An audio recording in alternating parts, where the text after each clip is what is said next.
संशोधन विधेयक 2022 पर विचार चल रहा है। मुझे आशा थी कि जो धर्मपरायण माननीय मंत्री महोदय हैं, इनसे बहुत ज़्यादा अपेक्षा थी। हालांकि बाहर जा रही हैं, मैं उन्हीं के आधार पे कह रहा हूँ कि ये इनसे अपेक्षा थी कि जो संशोधन बिल लाएंगे वो बहुत ही व्यापक होगा।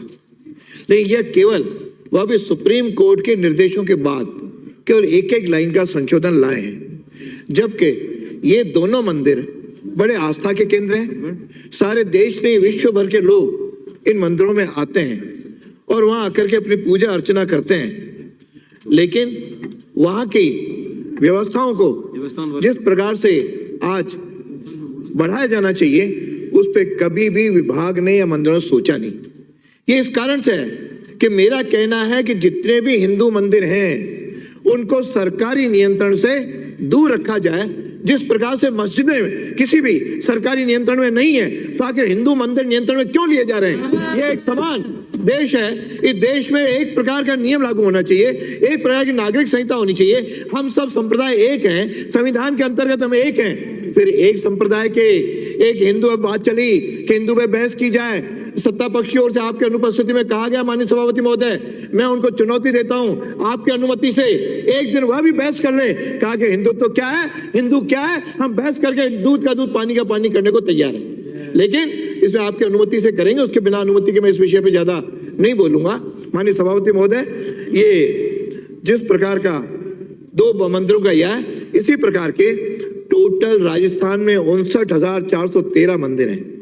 उन मंदिरों पे यदि आप सभी मंदिरों के इस प्रकार के संशोधन लाइए ना, सभी पे समान रूप से लाइए, लेकिन केवल 2 मंदिरों पे लाए हैं। अतः मेरा कहना है कि यह सारा जो है यह केवल एक लाइन करके केवल औपचारिकता पूरी कर रहे हैं। औपचारिकता न करके वास्तव में आप मंदिरों की स्थिति सुधारना चाह रहे हो, वहां पे संविधान में संशोधन दिया आप कर रहे हो, आप कर लीजिए, लेकिन इसको पूर्ण लाइए। ये अधूरा है, इन्हें इसको जनमत के लिए तो प्रसारित करने की आवश्यकता है ही, लेकिन साथ में मेरी 2-3 बातें जो मैं आपके माध्यम से कहना चाह रहा हूं।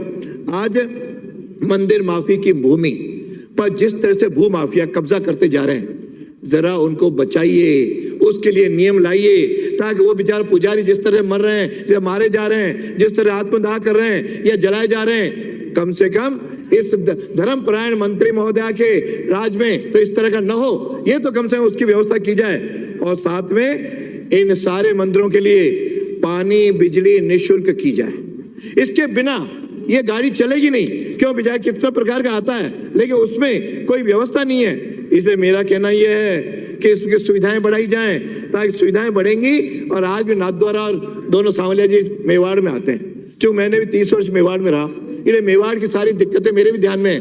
आज भी नाथद्वारा मंदिर में जिस तरह से जनता आती है, भीड़ आती है, उसकी व्यवस्थाओं में सुधार की आवश्यकता है। वो यदि इसमें जोड़ते तो लगता है कि मंत्री महोदय सिंसियर हैं, लेकिन मंत्री महोदय मुझे लगा कि केवल औपचारिकता पूरी करने के लिए आई हैं। मेरी पहले भी इनसे चर्चा हुई है, लेकिन इस प्रकार की कहीं जो एक पुराना प्राचीनतम मंदिर है, इसमें किसी प्रकार की कोई आस्था के प्रति शायद नहीं है। आपकी आस्था होगी, लेकिन आपके कई साथी आपके आस्था में विश्वास नहीं करते, अपने आप को वह नास्तिक भी मानते होंगे। उसे मेरा कोई लेना देना नहीं, कोई आस्तिक हो कोई नास्तिक हो, लेकिन सबकी प्रबंध कार्यकारिणियां व्यवस्थित हो, ट्रस्ट व्यवस्थित हो। और उसे मेरी तो एक सुझाव है कि वहां का जो इलेक्टेड यदि जिला स्तर है, तो जनप्रतिनिधि को भी उसका सदस्य बनाया जाए। और यदि राष्ट्रीय स्तर के हैं तो निश्चित रूप से उसमें राज्य स्तरीय मुख्यमंत्रियों, विपक्षी नेताओं, वह भी यदि उसके सदस्य बनेंगे तो इसको सुचारू रूप से कर पाएंगे।